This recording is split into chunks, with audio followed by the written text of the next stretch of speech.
Grammar is used in discourse to get things done. When we have a sentence like, "I want a tasty cookie," that single sentence typically functions in a larger context. That larger language context is called the discourse. So the discourse in which we find that sentence might be something like, "What would you like with your coffee?" The response, "A tasty cookie," and another response to, "Okay, is chocolate good?" would probably get you a cookie.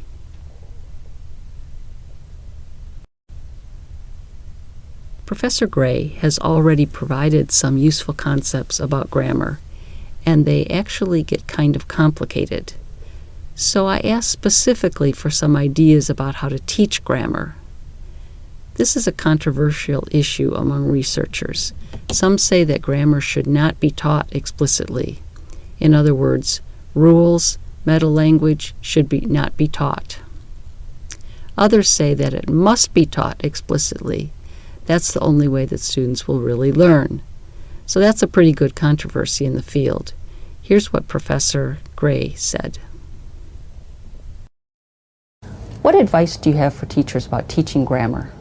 One of the hardest things about teaching grammar is that it sometimes seems really straightforward to teach students how to create a grammatical structure or a grammatical form. For example, I can teach students how to form the present perfect aspect of a verb phrase. And I've done this many times before. And students may be able to then complete some very guided exercises where they take verbs and they put them into the present perfect aspect. And do this with a high degree of accuracy. But what becomes harder then is when that student needs to go away and in a less structured context, like in conversation or in writing a paper on their own, they may have trouble knowing when they should use the present perfect aspect when they're speaking or writing. And this is one of the reasons why it's so important when we teach grammar to pay attention both to form and to use, or the function of these grammatical structures that we focus on.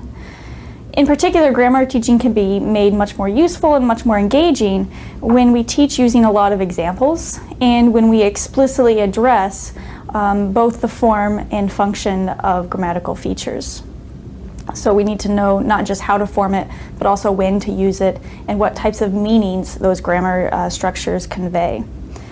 When we want to include examples, we want those examples to reflect the language that we expect our learners to encounter in the real world. So we want them to see examples like the language they're going to hear outside of the classroom, or the language structures that they need to produce for educational purposes.